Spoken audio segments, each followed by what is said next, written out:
அன்பால் இணைந்த அனைத்து நல்ல உள்ளங்களுக்கும் வணக்கம் நண்பா. நாம் இந்த வீடியோவில் வந்து பார்த்தீங்கன்னா கிராம உதவியாளர் தூத்துக்குடி மாவட்டத்தை பற்றி நாம் பார்க்க போகிறோம். எந்தெந்த மாவட்டம் வந்து பார்த்தீங்கன்னா தமிழ்லேயே மென்ஷன் பண்ணுற அந்த மாவட்டத்தில் இருக்கிறீங்க வந்து பார்த்தீங்கன்னா பார்த்து பயன்பெறுங்க. அதேமாதிரி அப்ளிகேஷன் ஃபார்மு வேகன்சி டீட்டெயில்ஸ்லாம் உங்களுக்கு வேணும்னா உங்களுக்கு வந்து பார்த்தீங்கன்னா தேவைப்படுச்சுன்னா நான் வந்து பார்த்தீங்கன்னா டெலிகிராம் குரூப்பில் வந்து பார்த்தீங்கன்னா ஷேர் பண்ணுறேன். டெலிகிராம் குரூப் நான் வந்து பார்த்தீங்கன்னா டிஸ்கிரிப்ஷனில் கொடுக்குறேன். அதெல்லாம் நீங்கள் ஜாயின் பண்ணலாம், ஜாயின் பண்ணிக்கங்க. இது மட்டும் கிடையாதுங்க, நிறைய ஜாப்புக்கு எல்லாமே புது ஜாப்லாம் அதில் தான் அப்டேட் ஆகும். இப்போ வந்து பார்த்தீங்கன்னா தூத்துக்குடி மாவட்டத்தில் 2024-25 ஆண்டு கிராம உதவியாளர் பணிக்கான விண்ணப்ப படிவன்னு சொல்லி கொடுத்துருக்காங்க பாருங்கள். விண்ணப்பம் என்னன்னு சொல்லி வந்து பார்த்தீங்கன்னா கொடுக்குறாங்க. இது வந்து பார்த்தீங்கன்னா அவங்க ஃபில் பண்ணிக்குவாங்க. நாள் வந்து பார்த்திங்கன்னா நீங்கள் போட்டுங்க. அடுத்து வந்து பார்த்தீங்கன்னா விண்ணப்பதாரர் விவரங்கள் வந்து பார்த்தீங்கன்னா கேட்டிருக்காங்க. இது வந்து பார்த்தீங்கன்னா டீட்டெயில்ஸாக ஒவ்வொன்றா வந்து பார்த்தீங்கன்னா கேட்டிருக்காங்க. அதை நம்ம ஒவ்வொன்றா வந்து பார்த்தீங்கன்னா பார்க்கலாம். விண்ணப்பதாரரின் பெயர், உங்களுடைய பேர் வந்து பார்த்தீங்கன்னா தமிழில் புரியும்படி வந்து பார்த்தீங்கன்னா எல்லாம் சொல்லி கொடுத்துருக்காங்க. உங்களுடைய நேம் வந்து பார்த்தீங்கன்னா இங்கிலீஷில் ஃபுல்லாக எழுதிக்க சொல்லி கொடுத்துருக்காங்க. ஜாயின் லெட்டர் வந்து பார்த்தீங்கன்னா எழுதாதீங்க, கேப் லெட்டரில் வந்து பார்த்தீங்கன்னா எழுதிங்க. ஆதார் நம்பர் வந்து பார்த்தீங்கன்னா கேட்குறாங்க. ஆதார் அட்டையில் இருக்கக்கூடிய நம்பர் நீங்கள் வந்து பார்த்தீங்கன்னா பார்த்து எழுதுருங்க. உங்களுடைய அப்பாவோ இல்லை ஹஸ்பண்ட் நேம் வந்து பார்த்தீங்கன்னா கேட்டிருக்காங்க, அது நீங்கள் வந்து பார்த்தீங்கன்னா பார்த்து எழுதுருங்க. அடுத்து வந்து பார்த்தீங்கன்னா வயது, உங்களுக்கு வந்து பார்த்தீங்கன்னா கரண்டில் என்ன வயதாகுதோ அதை வந்து பார்த்தீங்கன்னா போட்டுருங்க. பாலினை பொறுத்த வரைக்கும் ஆனா பெண்ணாங்கிறது கேட்டிருக்காங்க, நீங்கள் அதை பற்றிலாம் அதை போட்டுருங்க. அதே மாதிரி வந்து பார்த்திங்கன்னா ஒரு நியூ இன்ஃபர்மேஷன் என்னென்னா, நம்ம சேனலில் வந்து பார்த்திங்கன்னா இனிமேட்டுக்கு நைட்டு இரவு வந்து பார்த்திங்கன்னா 8:30 மணிக்கு இந்த கிராம உதவியாளர் பணிக்கான விண்ணப்பம் ஃபில் பண்ணுறது எல்லா டீட்டெயில்ஸுமே வந்து பார்த்திங்கன்னா தினமும் 8:30க்கு வந்து பார்த்திங்கன்னா பப்ளிஷ் ஆகும். நீங்கள் வந்து பார்த்திங்கன்னா தொடர்ந்து பாருங்கள். உங்களுடைய பாஸ்போர்ட் சைஸ் ஃபோட்டோ வந்து பார்த்திங்கன்னா ரீசெண்டாக 3 மாதத்துக்குள்ளே எடுத்தது நீங்கள் வந்து பார்த்திங்கன்னா ஓட்ட சொல்லி கொடுத்துருக்காங்க. அடுத்தது பார்த்தீங்கன்னா கல்வி தகுதி, இதர தகுதி வந்து பார்த்திங்கன்னா கேட்டிருக்காங்க பாருங்கள் நண்பா. விண்ணப்பிக்கும் கிராமத்தின் பெயர் என்னன்னு சொல்லி வந்து பார்த்திங்கன்னா கேட்டிருக்காங்க நண்பா. இது நீங்கள் வந்து பார்த்திங்கன்னா உங்களுடைய எந்த கிராமத்தில் வேகன்சி இருக்குதுன்னு நான் வந்து பார்த்திங்கன்னா நோட்டிஃபிகேஷனில் சொல்கிறேன். அதில் வந்து பார்த்திங்கன்னா நீங்கள் பார்த்து அந்த கிராமத்தோட பேர் எழுதிங்க. இதில் உங்களுக்கு முன்னுரிமை என்னன்னு பார்த்தீங்கன்னா, நீங்கள் அதே கிராமத்தில் இருந்தீங்களா உங்களுக்கு வந்து பார்த்திங்கன்னா முன்னுரிமை வந்து பார்த்திங்கன்னா இருக்குதுன்னு சொல்லி கொடுத்துருக்காங்க. இப்போ வந்து பார்த்திங்கன்னா எக்ஸாம்பிளுக்கு உங்களுடைய கிராமத்தில் வேகன்சி இருக்குது, நீங்கள் விண்ணப்பிக்கிறீங்கன்னா உங்களுக்கு வந்து பார்த்திங்கன்னா ஃபர்ஸ்ட் ப்ரிஃபரன்ஸ் கொடுக்குறதா சொல்லி கொடுத்துருக்காங்க. விண்ணப்பிக்கும் வட்டம், இது பொறுத்த வரைக்கும் உங்களுடைய தாலுகா எதுவோ அதை வந்து பார்த்திங்கன்னா எழுதிங்க. விண்ணப்பத்தார் நான் தேவையின்படி விண்ணப்பிக்கும் வட்டத்தின் வசிப்பராக இருக்குதுன்னு சொல்லி கொடுத்துருக்காங்க. நல்லா நோட் பண்ணிங்க, உங்களுடைய வட்டத்தில் இருக்கணும். கண்டிப்பாக வந்து பார்த்திங்கன்னா ஏதாவது ஒரு கிராமத்தில் இருந்தால் மட்டும்தான் விண்ணப்பிக்கணும். அடுத்த பக்கத்தில் இருக்கிற தாலுகாவில் நீங்கள் விண்ணப்பிக்க முடியாதுன்னு சொல்லி கொடுத்துருக்காங்க. அட்ரஸ் வந்து பார்த்திங்கன்னா கேட்டிருக்காங்க. ஆதாரில் இருக்கிற மாதிரி வந்து பார்த்திங்கன்னா எந்த ஒரு மிஸ்டேக் இல்லாத ஃபுல்லாக எழுதுருங்க. 5 லைன் பின்கோடை வந்து பார்த்திங்கன்னா எழுதுருங்க. போஸ்ட் கோடு, இருப்பிடச் சான்றிதழ் வந்து பார்த்திங்கன்னா கண்டிப்பாக வேணும்னு சொல்லி கொடுத்துருக்காங்க. அதனால் நீங்கள் உடனே வந்து பார்த்திங்கன்னா இந்த வீடியோ பார்த்து உடனே இருப்பிடச் சான்றிதழுக்கு விண்ணப்பிங்க. ஒரு 10 நாளுக்குள்ளேயே வந்து பார்த்திங்கன்னா கிடைச்சிடும். நீங்கள் லாஸ்ட் டைமில் விண்ணப்பிக்காதீங்க, கிடைக்காத நீங்கள் முன்னாடியே விண்ணப்பிச்சு வாங்கிடுங்க. உங்களுடைய மொபைல் நம்பர் வந்து பார்த்திங்கன்னா கேட்குறாங்க. மின்னஞ்சல் முகவரி வந்து பார்த்திங்கன்னா இது 2 வந்து பார்த்திங்கன்னா ரொம்ப முக்கியம். அடுத்து வந்து பார்த்திங்கன்னா தேசிய எண்ணம், மதம், சாதி வந்து பார்த்திங்கன்னா கேட்டிருக்காங்க. சாதி சான்றிதழ் கண்டிப்பாக வந்து பார்த்திங்கன்னா இணைக்கப்படும் சொல்லி கொடுத்துருக்காங்க. கல்வி தகுதி, இந்த ஜாப்க்கு 10வது வந்து பார்த்திங்கன்னா மதிப்பெண் பட்டியல் வந்து பார்த்திங்கன்னா நீங்கள் இணைக்கப்படும் சொல்லி கொடுத்துருக்காங்க.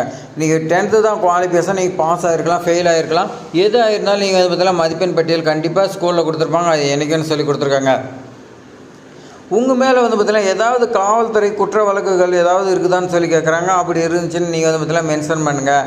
மென்ஷன் பண்ணிங்கன்னா உங்கள் மேலே ஏதாவது எஃப்ஐஆராக இருக்கட்டும், இல்லை தண்டனை கொடுத்துருக்கலாம், இல்லை கேஸ் நடத்திருக்கலாம், இந்த மாதிரி இருந்துச்சுன்னா இந்த ஜாபுக்கு நீங்கள் நாட் எலிஜிபிள். வாகனம் ஓட்டும் திறன் வந்து பார்த்திங்கன்னா கேட்டிருக்காங்க பாருங்கள் நண்பா. உங்களுக்கு வந்து பார்த்திங்கன்னா பைக்கு அப்படி இல்லைன்னா வந்து பார்த்திங்கன்னா சைக்கிள் ஓட்ட தெரியுமான்னு சொல்லி கேட்டிருக்காங்க. ஆம்னா நீங்கள் ஆம் கொடுங்க, இல்லைன்னா இல்லைன்னு சொல்லி வந்து பார்த்தீங்கன்னா கொடுத்துருங்க. நீங்கள் வந்து பார்த்தீங்கன்னா ஆமாம் இல்லையான்னு வந்து பார்த்தீங்கன்னா டிக் பண்ணிவிட்டு பக்கத்துலேயே வந்து பார்த்தீங்கன்னா எழுத சொல்லி கொடுத்துருக்காங்க நண்பா. அடுத்து வந்து பார்த்தீங்கன்னா உங்கள்கிட்ட இருசக்கர மோட்டார் வாகனம் ஓட்டுநர் உரிமம் வச்சுக்கிறீங்களான்னு சொல்லி கேட்குறாங்க. லைசன்ஸு, டிரைவிங் லைசன்ஸு இது இருந்துச்சுன்னா ஆம்னு கொடுத்துட்டு பக்கத்துலேயே வந்து பார்த்தீங்கன்னா ஆம்னு எழுதுங்க.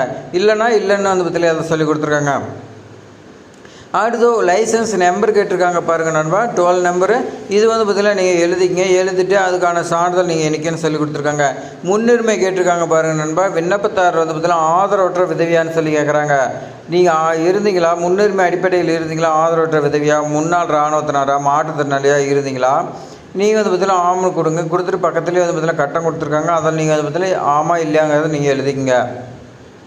மாற்றுத்திறனாளியாக இருந்தால் அதுக்கு வந்து பார்த்திங்கன்னா எந்த வகை மாற்றுத்திறனாளி, அதே மாதிரி வந்து பார்த்திங்கன்னா எத்தனை சதவீதம் வந்து பார்த்திங்கன்னா மாற்றுத்திறனாளி கேட்குறாங்க. அடுத்து நீங்கள் வந்து பார்த்திங்கன்னா முதல் பட்டதாரியான்னு சொல்லி வந்து பார்த்திங்கன்னா கேட்குறாங்க. ஆம்னா ஆம் கொடுங்க. பக்கத்துலேயே வந்து பார்த்திங்கன்னா சொல்லி கொடுத்துருக்காங்க. அதே மாதிரி கலப்பு திருமணம் நீங்கள் ஏதாவது பண்ணியிருந்தீங்களா அது வந்து பார்த்திங்கன்னா கேட்டிருக்காங்க டீட்டெயில்ஸு.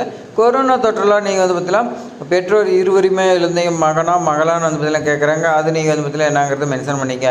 1 முதல் 10ஆம் வகுப்பு வரை வந்து பார்த்தீங்கன்னா தமிழ் வழி கல்வியை நீங்கள் பயின்றவரான்னு சொல்லி கேட்குறாங்க. நீங்கள் 1லேருந்து 10ஆம் வகுப்பு வரை வந்து பார்த்தீங்கன்னா தமிழில் படிச்சிருந்தீங்களா ஆம்னு கொடுங்க. கொடுத்துட்டு பக்கத்தில் எழுதுங்க. அரசு வழிகாட்டுதல் நெறிமுறைப்படி இதர முன்னுரிமை ஏதாவது இருக்குதான்னு சொல்லி கேட்குறாங்க. இருந்தால் ஆம்னு கொடுங்க, இல்லைன்னு சொல்லி வந்து பார்த்தீங்கன்னா கொடுத்துருங்க. அதே மாதிரி கலப்பு திருமணம் பண்ணியிருந்தீங்களா நீங்கள் வந்து பார்த்தீங்கன்னா அதில் ஒருவர் வந்து பார்த்தீங்கன்னா ஆதி திராவிடர் அல்லது வந்து பார்த்தீங்கன்னா பழங்குடியினராக இருக்குன்னு வந்து பார்த்தீங்கன்னா சொல்லி கொடுத்துருக்காங்க. உரிய சான்றிதழ் இணைக்கப்படாத அப்ளிகேஷன் நிராகரிக்கப்படும் சொல்லி வந்து பார்த்தீங்கன்னா கொடுத்துருக்காங்க. அதே மாதிரி உறுதிமொழி வந்து பார்த்தீங்கன்னா கொடுத்துருக்காங்க பாருங்கள் நண்பா. விண்ணப்பத்தில் குறிப்பிட்டுள்ள விவரங்கள் அனைத்தும் உண்மை என உறுதியளிக்க தேர்வுக்கு முன்போ பிறகோ வந்து பார்த்தீங்கன்னா இவ்விவரங்கள் தவறும் என அறிய வரும் பட்சத்தில் என் மீது தேர்வுக்குழு எடுக்கும் நடவடிக்கை உட்படுகிறேன் அவனு வந்து பார்த்தீங்கன்னா கேட்டிருக்காங்க. நீங்கள் படித்து பார்த்துட்டு நீங்கள் அது மேலே கீழே சைன் பண்ணியிருக்கேன். இடம் நாள் வந்து பார்த்தீங்கன்னா கேட்டிருக்காங்க. என்றைக்கு விண்ணப்பிக்கிறீங்களோ அந்த நாள் போட்டுருங்க, டேட்டும் போட்டுருங்க. இப்போ வாங்க நம்ம வந்து பார்த்தீங்கன்னா நோட்டிஃபிகேஷன் பார்க்கலாம். நோட்டிஃபிகேஷன் பொறுத்த வரைக்கும் பாருங்கள் நண்பா, எந்தெந்த வட்டத்தில் எவ்வளோ வேகன்சி சொல்லி கொடுத்துருக்காங்க.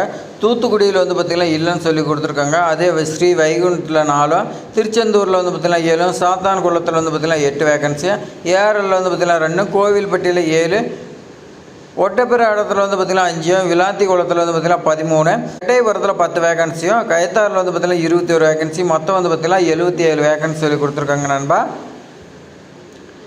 அப்ளிகேஷன் வந்து பார்த்திங்கன்னா வட்ட அளவில் வந்து பார்த்திங்கன்னா செய்தி பத்திரிகை செய்தி வந்து பார்த்திங்கன்னா எப்போ வெளியிட்டாங்கன்னா 4/7/2025 தான் வந்து பார்த்திங்கன்னா வெளியிட்டிருக்காங்க நண்பா. அன்றைக்கே வந்து பார்த்திங்கன்னா விண்ணப்பிக்கிறதுக்கெலாம் அப்ளிகேஷன் ஃபார்ம் எல்லாமே விட்டுட்டாங்க. அடுத்து வந்து பார்த்திங்கன்னா விண்ணப்பங்கள் பெறுவதற்கான கடைசி தேதி வந்து பார்த்திங்கன்னா 3/8/2025 சொல்லி கொடுத்துருக்காங்க. உங்களுடைய அப்ளிகேஷன் ஃபார்ம் வந்து பார்த்திங்கன்னா 10 நாளில் ப்ராசஸ் செஞ்சு முடிக்க வேணும்னு சொல்லி கொடுத்துருக்காங்க. நீங்கள் அனுப்பக்கூடிய அப்ளிகேஷன் கரெக்டாக இருக்குதா, என்ன முன்னுரிமையாக எல்லாமே நீங்கள் வந்து பார்த்திங்கன்னா வெரிஃபிகேஷன் அவங்க பண்ணுவாங்க 10 நாளில். 13/8/2025 முடிச்சுட்டு வாசிப்பு மற்றும் எழுத்து திறன் தேர்வுன்னு சொல்லி கொடுத்துருக்காங்க பாருங்கள் நண்பா. அது என்னன்னா உங்களுக்கு வந்து பார்த்தீங்கன்னா தமிழ் எழுத படிக்க தெரியுமான்னு வந்து பார்த்தீங்கன்னா கேட்குறாங்க. ப்ளஸ் வந்து பார்த்தீங்கன்னா தமிழ் எழுத தெரியுமான்னு வந்து பார்த்தீங்கன்னா கேட்குறாங்க. அது வந்து பார்த்தீங்கன்னா உங்களுக்கு 3/9/2025 உங்களுக்கு எக்ஸாமினேஷன் இருக்குன்னு சொல்லி கொடுத்துருக்காங்க. நேர்காணல் நடைபெறும் நாள் வந்து பார்த்திங்கன்னா எப்போனா 18/9/2025 வியாழக்கிழமை வந்து பார்த்திங்கன்னா உங்களுக்கு இன்டர்வியூ நடக்கும்னு சொல்லி கொடுத்துருக்காங்க.